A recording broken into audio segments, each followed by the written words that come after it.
Assalamualaikum warahmatullahi wabarakatuh. Selamat malam semuanya. Bertemu lagi dengan saya dengan mata kuliah yang masih sama di pertemuan kedua. Untuk bab yang kedua ini adalah tentang ragam dan laras bahasa Indonesia gitu ya. Oke, baik, langsung saja untuk materi yang kedua hari ini adalah tentang ragam dan laras bahasa. Sebetulnya pada pertemuan pertama sudah dijelaskan juga sedikit gitu ya tentang apa sih sebetulnya ragam bahasa dan laras bahasa Indonesia. Ibu bahas sedikit lagi di sini bahwa yang namanya ragam bahasa itu adalah variasi bahasa yang terjadi karena pemakaian bahasanya. Biasanya dapat dibedakan berdasarkan media pengantar dan situasi pemakainya. Nah, di sini ada beberapa ragam bahasa berdasarkan media pengantarnya serta berdasarkan pemakaiannya, situasi pemakaiannya. Di antaranya, kalau untuk media pengantarnya itu ada ragam lisan dan ada ragam tulis. Mungkin yang kita tahu ragam lisan itu seperti sekarang nih pada saat perkuliahan kita menggunakan ragam bahasa secara lisan gitu ya, bisa secara tatap muka langsung atau misalkan secara online seperti itu. Yang kedua adalah berdasarkan media pengantarnya ada ragam tulis. Ragam tulis di sini adalah lebih kepada ketika kita menggunakan ragam bahasa secara tertulis gitu. Untuk ragam bahasa berdasarkan situasi pemakainya itu dibedakan menjadi 3. Ada ragam formal, ada ragam semi formal dan non formal. Nanti kita bisa bedakan beberapa ragam pemakaian ini pada saat misalnya ragam formal itu mungkin ketika kita membawakan satu acara misalnya. Atau ragam semi formal itu ketika kita pada saat perkuliahan mungkin bisa dibilang ragam semi formal juga karena kita tidak selamanya selalu menggunakan bahasa atau kata-kata yang baku atau kata-kata yang memang kalimat yang baku misalkan seperti itu, tetapi juga kita bisa campur dengan kata-kata yang tidak baku juga gitu ya. Nah, untuk ragam non formal biasanya mungkin antara teman gitu ya, dengan teman satu kelas, dengan teman rekan kerja kita, biasanya itu banyak sekali menggunakan ragam bahasa yang secara non formal. Nah, di sini ada beberapa pemakaian ragam untuk non formal dan formal. Nah, kita lihat dari gambar yang ada di slide ini bahwa yang namanya ada beberapa perbedaan antara ragam non formal secara lisan dan ragam non formal secara tulis. Kita bahas satu persatu. Untuk ragam non formal secara lisan itu biasanya kita lebih sering menggunakan bahasa yang dipakai atau berbicara sehari-hari di rumah gitu ya. Atau yang kedua adalah berkunjing, yang ketiga adalah bercerita atau mengobrol. Kalau untuk ragam formal biasanya dipakai untuk ketika kita berpidato atau berdiskusi atau berceramah atau mempresentasikan sesuatu, itu biasanya lebih kepada ragam formal secara lisan. Nah, yang selanjutnya adalah ragam non formal secara tertulis dan ragam formal tulis. Nah, kalau misalnya kita menulis untuk non formal, yang kita menulis untuk non formal itu biasanya sering sekali digunakan untuk menulis surat kepada kerabat misalnya, atau menulis surat kepada teman, atau misalnya menulis surat kepada seseorang gitu ya, atau menulis catatan harian. Nah, sedangkan untuk ragam formal secara tertulis itu biasanya dipakai untuk seperti halnya kita menulis surat resmi. Itu pasti ragam bahasanya yang kita tulis itu formal. Atau misalnya membuat artikel gitu ya, membuat makalah, menulis proposal, atau menulis laporan formal. Nah, seperti teman-teman nanti ketika akan membuat laporan tugas akhir, itu diharuskan kita menulis laporan secara ilmiah, dan bahasa yang digunakan biasanya menggunakan ragam bahasa secara formal gitu ya. Jadi tidak ada lagi misalnya kata-kata yang tidak baku yang digunakan di dalam laporan penulisan karya ilmiah.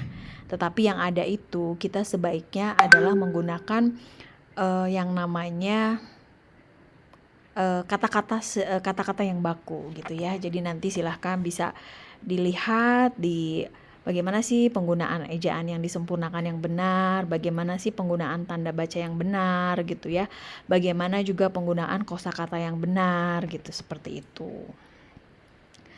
Nah, biasanya untuk pemakaian kata ganti dan sapaan atau misalnya lebih kepada pilihan kata gitu ya dalam ragam formal, semi formal ataupun non formal itu biasanya ketika kita berbicara ragam formal itu biasanya dengan ada kata ganti dan kata sapaan.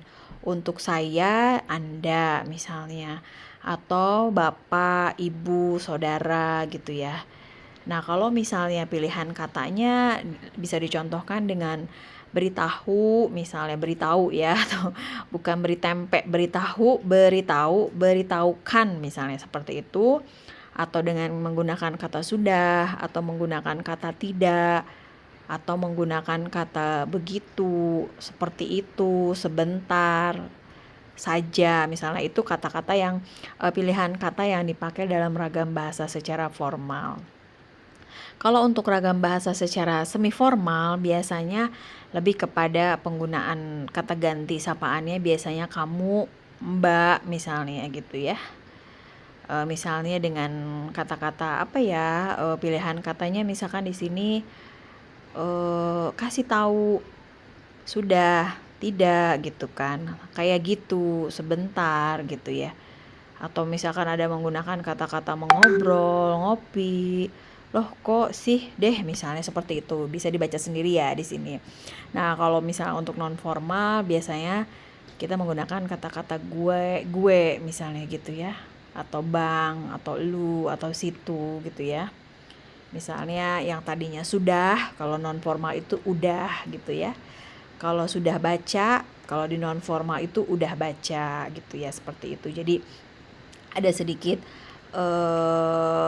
beberapa perbedaan gitu antara pemakaian kata ganti dan kata sapaan di dalam ragam bahasa secara formal, semi formal ataupun non formal gitu ya. Oke, nah di sini ada beberapa keunggulan sebetulnya ketika kita bisa berkomunikasi secara lisan ataupun secara tertulis gitu. Sebetulnya ketika kita terbiasa berkomunikasi secara lisan itu lebih mudah gitu dan lebih enjoy gitu ya ketika kita berkomunikasi secara lisan sehingga kita juga bisa menjaga bagaimana nada bicara kita gitu ya, bagaimana cara mimik wajah kita, bagaimana ketika kita bisa mengekspresikan ketika kita berkomunikasi dengan orang itu kalau secara lisan. Kalau secara tertulis itu biasanya kan memang orang hanya membaca gitu ya, tidak melihat, bahkan tidak melihat juga mimik wajahnya, tidak melihat juga gerak tubuhnya seperti itu. Nah, ada beberapa keunggulan dan kelemahan ketika kita berkomunikasi secara lisan dan tertulis. Baik, kita bahas satu-satu di sini ya. Kalau untuk komunikasi lisan, apa sih keunggulannya? Misalnya ketika kita menggunakan komunikasi lisan gitu ya pada saat berbicara atau pada saat berpidato atau pada saat berdiskusi atau pada saat mempresentasikan sesuatu. Keunggulannya itu adalah bisa berlangsung dengan cepat. Yang kedua adalah sering dapat berlangsung tanpa alat bantu. Yang ketiga bisa ada kesalahan tetapi bisa langsung dikoreksi gitu. Atau yang selanjutnya adalah dapat dibantu dengan gerak tubuh dan mimik wajah yang tadi sudah Ibu jelaskan ya. Nah, kalau untuk kelemahannya ada beberapa kelemahannya karena ketika kita berbicara secara lisan, ketika kita berkomunikasi secara lisan itu berarti apa ya, kita sudah tidak punya bukti gitu ya, tidak punya bukti yang autentik bahwa kita itu sudah berbicara apa yang kita sampaikan tadi gitu loh. Kecuali kalau ada rekaman seperti sekarang ya, berarti ada bukti bahwa oh ternyata kelemahan dari penggunaan komunikasi kita secara lisan adalah ya bisa jadi tidak ada bukti yang autentik gitu ya. Yang kedua adalah dasar hukumnya lemah. Yang ketiga sulit disajikan secara matang atau bersih. Dan yang keempat ya bisa saja dimanipulasi gitu ya. Nah, untuk komunikasi secara tulis itu biasanya kita menulis surat atau menulis laporan atau menulis artikel atau menulis makalah gitu ya. Apa sih keunggulannya gitu? Dan apa sih kelemahannya? Kalau untuk keunggulannya, komunikasi secara tulis itu kita pasti mempunyai bukti. Dasar hukumnya kuat gitu ya. dapat disajikan lebih matang dan lebih sulit untuk dimanipulasi. Kalau untuk yang ragam secara tulis keunggulannya, kebalikannya daripada yang tadi ya, komunikasi secara lisan ada kelemahannya, katanya mudah dimanipulasi. Kalau untuk komunikasi tulis biasanya sulit untuk dimanipulasi gitu. Nah, apa sih kelemahannya dari komunikasi secara tulis gitu ya? Yang pertama adalah berlangsung lambat. Yang kedua selalu memakai alat bantu. Yang ketiga kesalahan tidak dapat langsung dikoreksi dan ya sama seperti tadi, lebih sulit dimanipulasi gitu ya. Oke, yang selanjutnya adalah laras bahasa. Apa sih sebetulnya yang namanya laras bahasa? Laras bahasa adalah kesesuaian antara bahasa yang dipakai dengan fungsi pemakaian bahasa. Biasanya bahasa yang difungsikan untuk menulis karangan ilmiah disebut laras ilmiah, yang sudah Ibu bahas sekilas juga di pertemuan pertama ya. Bahasa yang difungsikan untuk laras sastra disebut laras sastra gitu ya, atau laras ilmiah biasanya memakai ragam formal. Kalau laras sastra biasanya non formal gitu ya. Dulu kan yang Ibu jelaskan ada laras kedokteran, ada laras hukum gitu ya, ada laras sastra, terus ada lagi apa? Ada laras ilmiah gitu ya, macam-macamnya gitu. Nah, jadi bahasa dengan ciri tertentu difungsikan untuk keperluan tertentu, itulah yang dinamakan dengan laras bahasa. Contohnya nih yang sudah Ibu jelaskan gitu ya. Ada laras hukum, ada laras bisnis, ada laras sastra, dan ada laras kedokteran. Nah, bagaimana sih kalimatnya atau bagaimana sih sifat yang memang secara secara kalau kita lihat secara ilmiah dan non ilmiah gitu ya. Yang pertama kita lihat laras hukum, yang dilihat sifatnya itu adalah secara non ilmiah. Berarti kalimat yang pasnya adalah misalnya seperti ini. Dia dihukum karena melakukan penipuan dan penggelapan. Itu non ilmiah, sifatnya non ilmiah. Tapi kalau misalnya kita melihat laras secara hukum yang sifatnya ilmiah, berarti lebih kepada dia dihukum karena melakukan tindak pidana. Nah, salah satu dari tindak pidana adalah ya salah satunya adalah penipuan gitu ya, penggelapan, seperti itu kurang lebihnya. Oke, yang kedua adalah laras bisnis.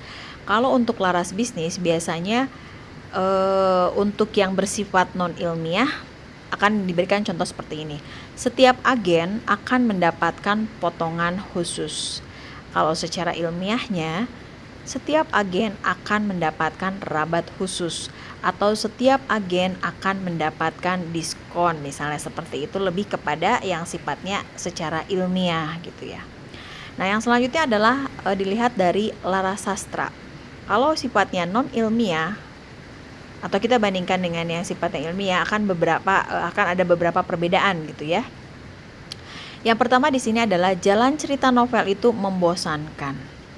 Jalan cerita kalau secara non ilmiah, tapi kalau secara ilmiah langsung saja alur cerita novel tersebut membosankan. Jadi ada sedikit perbedaan ya dari penggunaan penulisan, dari penggunaan bahasa gitu kan, dari penggunaan sebetulnya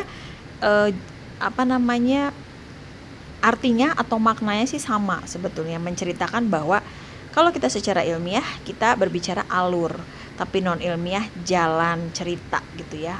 Jalan cerita dengan alur cerita sebetulnya ya hampir sama lah ya, punya makna yang sama. Oke, kalau kita lihat secara kedokteran, laras secara kedokteran yang punya sifat ilmiah dan non ilmiah, kita lihat dari yang non ilmiah.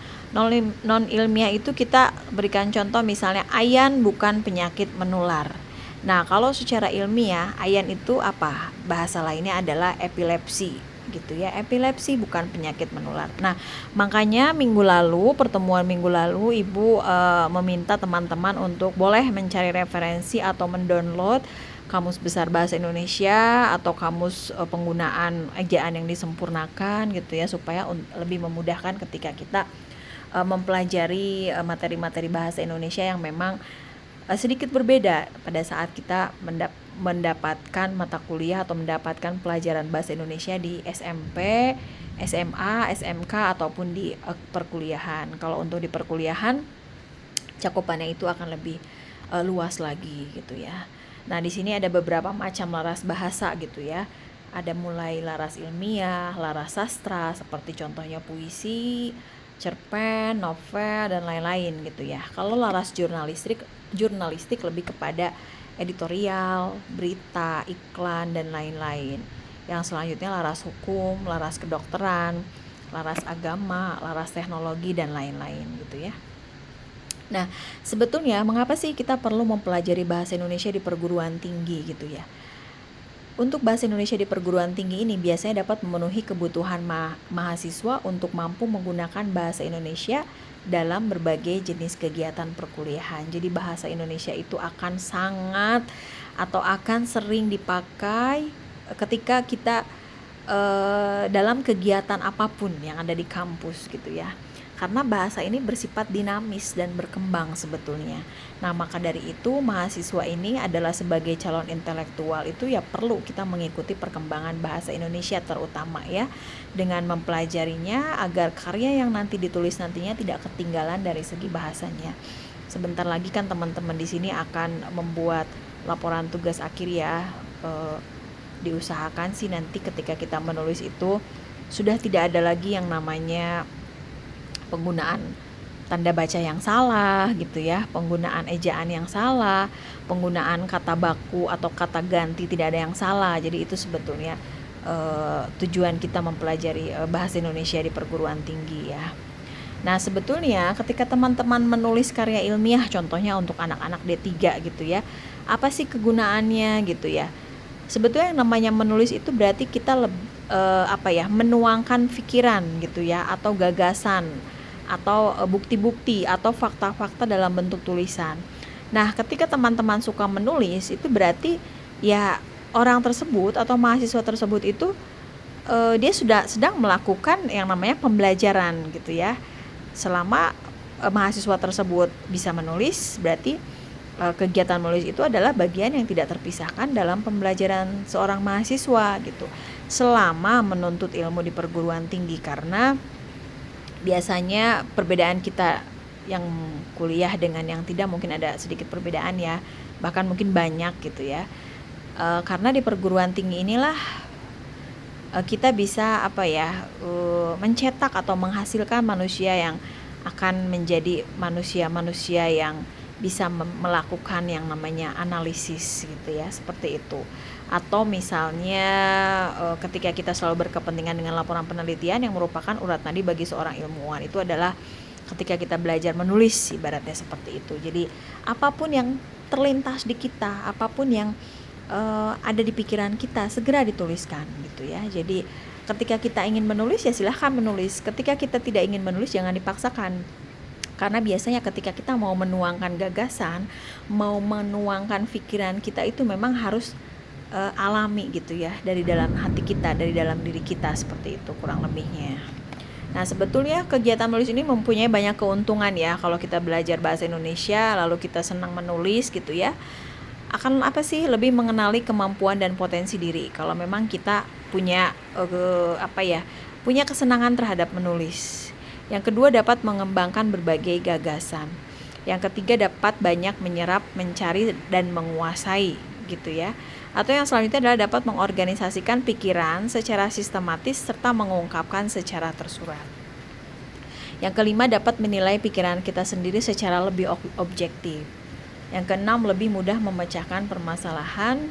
Yang ketujuh, mendorong kita belajar secara aktif. Dan yang kedelapan, membiasakan kita berpikir serta berbahasa secara tertib. Jadi akan terbiasa gitu ya ketika kita bagaimana berkomunikasi yang baik, bagaimana nada bicara kita yang memang harus diatur sedemikian rupa sehingga orang yang menjadi lawan bicara kita itu tidak punya pandangan yang lain atau tidak ada miskomunikasi seperti itu. Nah, teman-teman di sini nanti akan membuat laporan tugas akhir, makanya Ibu informasikan silakan saja bagi teman-teman yang memang mau atau ingin berkonsultasi ketika sudah punya judul misalnya, boleh kita sambil berdiskusi untuk membahas tentang laporan tugas akhir kalau memang yang sudah dipersiapkan dari sekarang gitu ya. Nah, di sini ada beberapa laporan akademis biasanya. Kalau kita diminta laporan lengkap mungkin di tempat kerja kita ya, biasanya kita laporan per 3 bulan misalnya, atau laporan per akhir bulan seperti itu. Itu harus laporannya secara lengkap. Yang kedua, laporan kerja ya biasanya dalam bentuk makalah atau laporan penelitian lapangan. Nah, yang teman-teman akan lakukan di sini adalah yang keempat, membuat laporan tugas akhir untuk anak D3. Kalau untuk skripsi berarti untuk anak-anak yang S1. Kalau untuk tesis, S2, disertasi untuk S3 gitu. Sebetulnya laporan itu apa sih gitu ya? Laporan ini adalah merupakan penyampaian informasi yang bersifat faktual tentang sesuatu dari suatu pihak lain. Nah, biasanya ini merupakan jenis dokumen yang bentuknya bervariasi gitu. Tetapi dari laporan ini kita bisa lihat bagaimana ada sifat komunikatif, ada secara mudah dipahami gitu ya. Laporan ini sifatnya jelas gitu ya. Nah, agar menjadi komunikatif, laporan haruslah disusun secara logis, sistematis, dan dengan bahasa yang lugas. Nah, seperti inilah kita belajar bahasa Indonesia, bagaimana cara penggunaan kalimat yang benar, bagaimana tanda baca yang benar, kurang lebih seperti itu, gitu ya. Oke, ini ada slide terakhir untuk tugas kelompok. Tugas pertama yang Ibu berikan untuk 2 orang, maksudnya silahkan mencari teman 2 orang untuk mengerjakan tugas ini. Tugasnya adalah buatlah rekaman video contoh bahasa lisan Anda pada saat menemui misalnya ketua jurusan atau akademik untuk mengajukan penundaan uang semester. Nah, yang 2 orang itu, yang satu berperan sebagai mahasiswa dan yang satu berperan sebagai bagian akademik gitu ya. Nah, nanti tugasnya dikumpulkan di file LMS yang sudah Ibu berikan. Silakan bagi mahasiswa yang mungkin ada beberapa yang ingin disampaikan atau ditanyakan, silakan bisa melalui WA group gitu ya.